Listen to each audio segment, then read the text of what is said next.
Our earth is happen to be blue in color. Why do we see earth in blue from sky? Because major part of the earth is covered by water. So in this chapter we try to understand what are this water, sea and land on the earth's surface. This chapter also try to understand, tell you the characteristics of land and also water bodies on the earth's surface. So this classification of land and ocean and the water bodies will give you actual understanding about the uniqueness of earth as a whole. This combination of water and land actually makes the earth's surface as a unique planet and give the life into existence. So over now we try to understand the water and land as in their ratio. The land and water are not evenly distributed on the earth's surface. The earth is constituting of the land in 29% and 71% as water. However, the northern hemisphere of the earth's surface is majorly covered by the land, yet lot of area is covered by water. Even though the land is existing in the southern hemisphere, the lot of water, which is 80% of southern hemisphere, is covered by water. It is also known as marine hemisphere. It is called as marine hemisphere because of its high percentage of water. We have many continents in the southern part also, like Southern America, Antarctica, Australia and some part of Africa. Whereas major landforms which we can see in the northern hemisphere, they are North America, Greenland, Canada and Eurasia. So in this way, land is unevenly distributed into both northern and southern hemisphere. We can also see that land which is trying to dominate in the northern hemisphere, whereas water is dominating in the southern hemisphere. Here we can also see the Arctic Ocean which is there in the northern pole, but in the southern pole we have the Antarctic continent. So the major landforms or the continents which we can see are the 7 continents on the earth's surface. They are Northern America, Southern America, Africa, Eurasia, Australia and Antarctica. Whereas you can see the 5 oceans on the earth's surface, they are Pacific Ocean, Atlantic Ocean, Indian Ocean and Arctic Ocean. Then further coming to oceans. What are oceans? Oceans are the vast extensions of water in the earth's surface. These are the large depressions of the earth's surface which was covered by the water. And here the 90% of the earth's landform is under the oceans, and 80% of the life is found in the oceans. So we have 2/3 of the earth's surface is under the oceans and 2/3 of the water are observed in the oceans. Then comes to the Pacific Ocean. The major ocean we have, the largest ocean of the earth's surface is the Pacific Ocean, which extends into the northern hemisphere and also extends into southern hemisphere. It is surrounded by Asia, Australia, North America and South America. It is basically in a triangular in shape. The area covered by the Pacific Ocean is 168 0.72 million square kilometers. This, which is major area of the earth, is under this particular ocean. This ocean is shaped roughly triangular, with its apex in the north at the Bering Strait, with connecting the Pacific Ocean and the Arctic Ocean. The deepest point of Pacific Ocean is the Mariana Trench, which is 10,000 meters below the Earth's surface. So, it is located in the Pacific Ocean, and this Pacific Ocean is known as Ring of Fire. This name is given to Pacific Ocean because of the different plates in this ocean are trying to collide with one another, and this collision is resulting into volcanoes and also earthquakes. So, this is a very fragile area, or we can say this is a very dynamic area where a number of earthquakes and volcanoes can be observed every day. And this region happened to be a ring of fire for throughout the world. The Atlantic Ocean. The Atlantic Ocean exists both from north to south. In north it attaches with the Arctic Ocean, and in south it attaches with the Antarctica. So, it is in the shape of S, and it is surrounded by Greenland, North America and South America in the west, and in the east you have Europe and Africa. So, this is the land where you can see, this is the ocean where you can see lot of busy trading ships moving.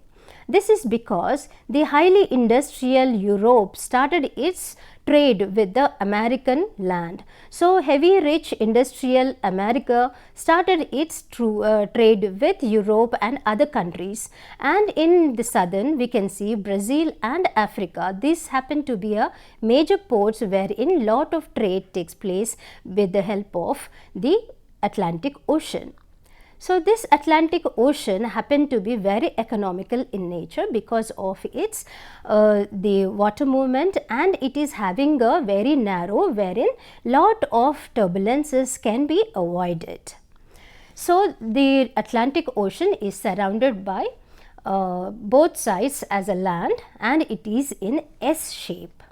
So, like the Pacific, it stretches from Arctic in the north and southern oceans in the south. The Strait of Gilbert, which connects both Atlantic Ocean and Mediterranean Sea.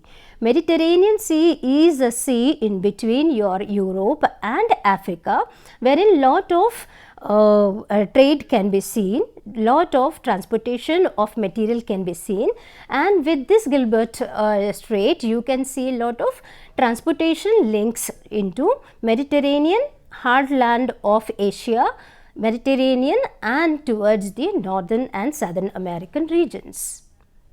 Next comes the Atlantic Ocean, is the busiest shipping route between the eastern and the western hemisphere.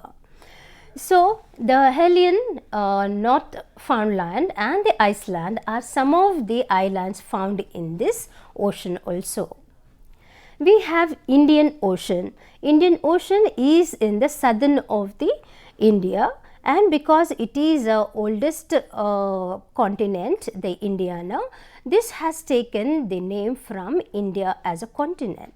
So, from here, when in the olden age, all the middle historical period where Indian civilization have evolved and it started its business. So, this business routes were these business routes have started beginning from the India to the western countries. So, in this way, this water body, which was just extreme south of India, has taken its name from India, and it extends into 70.56 million square kilometers. It is named after India. It is also triangular in shape and bounded by Africa to the east, and north we have Asian continent with India as a major country, and towards east we have Australia and Lakshadweep, Maldives, Sri Lanka, Mauritius and other reunion islands can be found in the Indian Ocean. So, over here the oceans happen to be major chunk of our Earth's surface. So when we have studied about land and oceans, then we have to understand how the environment has came into existence. If it was only land and water, then how we have different formations of climatic conditions. So actually these combination of land and water over a period of time resulted into different life forms. So majorly, if we want to talk about the Earth's surface is majorly divided into atmosphere, lithosphere, hydrosphere and biosphere. The hydrosphere is nothing but all the water bodies which we see on the Earth's surface. They range from ocean, sea, rivers, ponds, lakes and very big ice caps on the Arctic region or on the high hills of the mountains. So in this form, the hydrosphere, we can also say the clouds or the moisture found in the atmosphere can also be termed as a hydrosphere. Then next comes to the lithosphere. Lithosphere is nothing but the land which is there on the Earth's surface, and it goes back, interior of the Earth around 4 kilometers beneath the Earth's surface. So this lithosphere is a concrete, or it is the early rock formation which has evolved over a period of time with the help of climatic conditions. So based on the rock formations and the transformation of these rocks, both chemically and physically have resulted into lithosphere. So lithosphere was not similar as it was there in the inception of the Earth.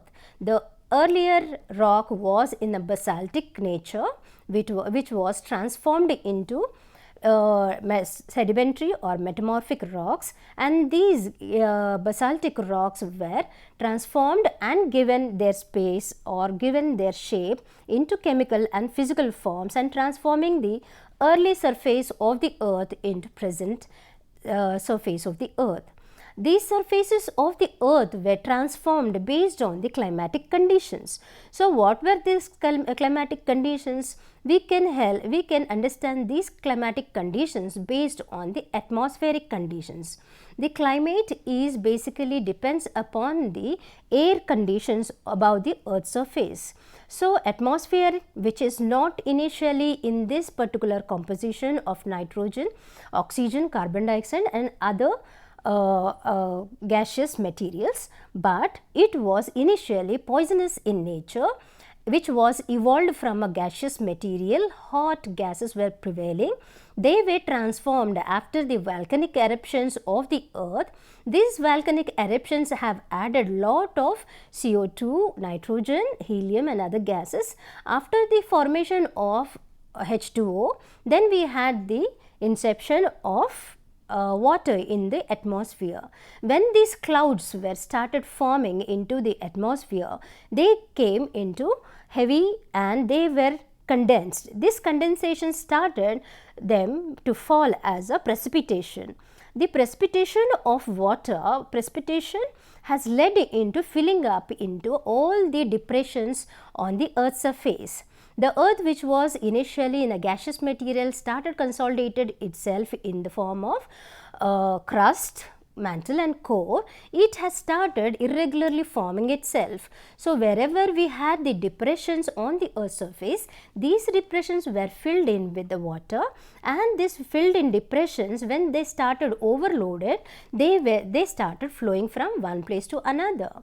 So water which was moving from one place to another, it had both the capacity of physically eroding the rock and also chemically transforming the rock. If the rock had the rich iron rich material, then they have transformed them into oxidation. Then if it was having a richness of calcium, then it was a carbonation. We have a hydration, we have a abrasion, attrition, and all these processes of water now on the surface of the Earth has transformed the Earth's surface both chemically and also physically. So the lithosphere is nothing but the transformation of land with the help of both hydrosphere and also atmosphere. So over here in the period of Mesozoic era, when we have a lot of unicellular animals or organisms were seen, after the warming of the environment, life has started its inception in the marine. Marine is nothing but, once again, it is the water life, and unicellular animals, coral reefs, ferns were evolved. And all these things, all these animals over a period of time adapting themselves to different climatic conditions have evolved. And what we see, the present day life is evolution of life from unicellular single cell animals to the multicellular animals to the hardcore animals to present day life of flora and fauna. So in this way, the combination of hydrosphere, atmosphere and lithosphere have given a rise to a different sphere which is known as biosphere. So biosphere is nothing but the combination of atmosphere, biosphere and hydrosphere. So this sphere is almost, we can say, everywhere on the earth's surface, irrespective of the southern or northern or hot or cold temperatures. So every climatic conditions will have its own type of set of animals or plants we can see. We have just said that hydrosphere average depth, it is 4 kilometers below the surface of the sea, and it is also known as marine sphere, a southern hemisphere which constitutes Southern America, Africa and equator. Below the equator we have Australia, New Zealand and Antarctica. There are 5 oceans located on the earth's surface. They are Pacific Ocean, Atlantic Ocean, Indian Ocean, Southern and Arctic Ocean. And Pacific Ocean is the largest and the Arctic Ocean is the smallest oceans on the earth's surface. The vast land masses on earth are called continents. The continents are the landforms which are divided into as the first order landforms. So the landforms are first order landforms, they are your continents and oceans. Then you have the second order landforms. Within the continents, it is divided into mountains, plateaus and plains. The third order landforms are the landforms which are dividing the second order landforms. These second order landforms are dividing the landforms based on the environmental conditions. So the second order landforms are categorized as mountains, plateaus and plains. Mountains, a landform that rises 600 meters above its surrounding and has steep slopes. If the mountains extends for a larger continuous area, then they are known as mountain range. These ranges stretches from hundreds or thousands of kilometers. The Himalayas of Asia and Rocky Mountains of North America. The Andes Mountains in South America is 7,000 kilometers long and it is also known as a mountain range. The highest peak is Mount Everest with 8,848 meters in height. It is the highest peak in the world. We have mountains as a sources of rivers. Because mountains have the high slopes, rivers tend to move from one place to another according to the slopes. And they shelter rich flora and fauna. As mountains happen to have the rugged terrain, very tough terrain to move, these rich flora and fauna happen to be untouched by life. So tourism is an important activity for the mountainous areas. Plateaus. Plateaus are the elevated portions of the earth and have flat surfaces with steep slopes. The elevation of plateaus may be a few hundred meters or several thousand meters. Tibetan Plateau is the highest plateau in the world, so it is called as the roof of the world. The plateaus are generally rich in minerals like Chotanagpur Plateau of India, Pennsylvanian Plateau of America and Brazilian Plateau. Mining is the most major activity of the people living over here. The Deccan Lava Plateau is also volcanic origin which has took place in the Cretaceous period. Plains. Plains are flat and relatively low-lying lands 200 meter above sea levels and sometimes rolling or undulating with 3 degrees to 0 degrees of slope. Most plains are formed by rivers and their tributaries. Plains are used extensively for agriculture due to availability of water and fertile soils, suitable for human habitation and are highly populated regions. The oldest civilizations like Mesopotamia and Indus Valley civilizations developed in river plains. Indo-Gangetic Plain is one of the largest plains in the world. Coastal plains are the low-lying areas adjacent to the oceans or the seas. We can see these large plains in India as Northern Indian Plain and coastal plains of India. Third order landforms are nothing but landforms made on these mountains, plateaus or plains. Plains are of different types and these are known as your third order landforms. They can be valleys, beaches and sand dunes are some of the examples of third order landforms. Different climatic environment produce different types of landforms. As we already studied that water which was flowing from the mountains tend to descend according to the slope. As it moves from the higher elevation to the down, it tend to cut down the material and also bring down the material. So as and when it is trying to come down, because of the decrease in the slope, it tries to deposit all the silt, all the material which is getting from the above the surface. And this material is deposited. With the depositing of the material and decrease in the slope, the river tends to move in the meanders. Its speed decreases and the speed of the water flow decreases. The material which was lifted gets deposited over here and the motion of the water becomes very slow.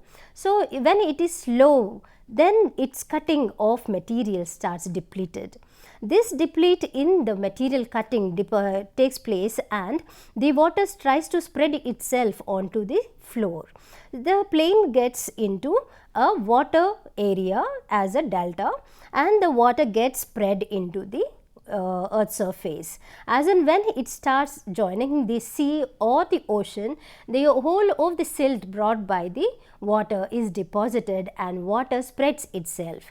So now the landform which was in the Himalayas having a narrow cut of rivers started spreading itself in the plateau region, and in the plains it has spread to the more extent.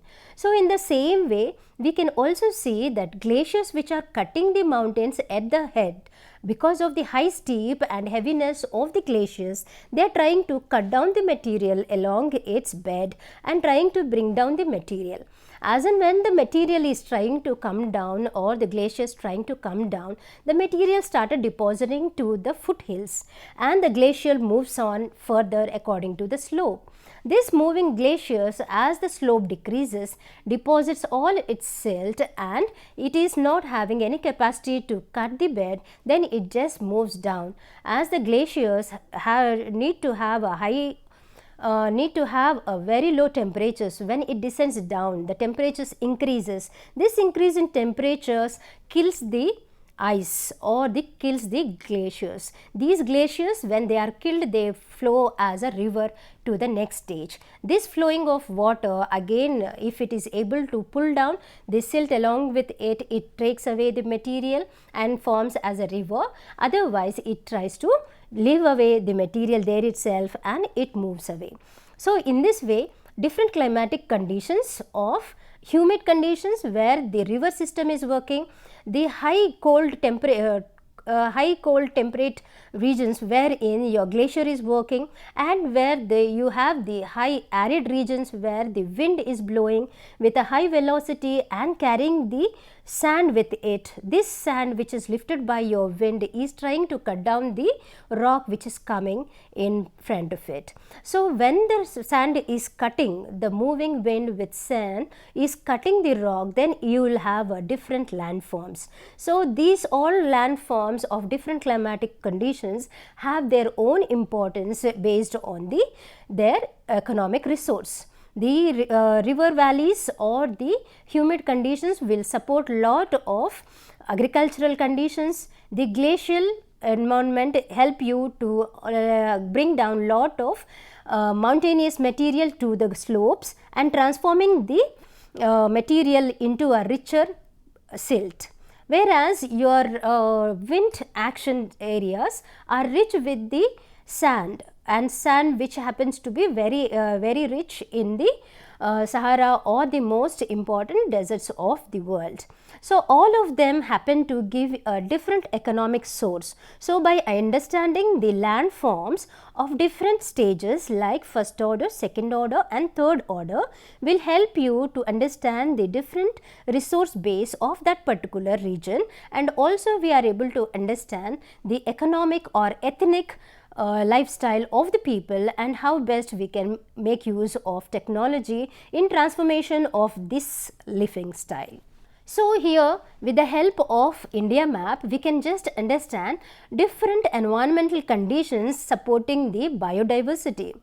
Just now we have talked about the atmosphere, hydrosphere, lithosphere, and all of them giving a rise to different sphere called biosphere. This biosphere is the combination of all of these, and all of them, all these three are basically dependent on the climatic conditions. Over a period of time, as we see history of earth, we have seen that there were many climatic changes, many ups and downs in the temperatures, wherein we had glacier period to the dry periods and then glacier periods to the dry periods. So, over a period of time, the climates have changed in the process of evolution of the earth. So, these evolution have taken place with the help of climatic conditions which was evolving. So, these climatic conditions supported the life on the earth's surface. Based on these climatic conditions, they supported that particular adaptable life forms.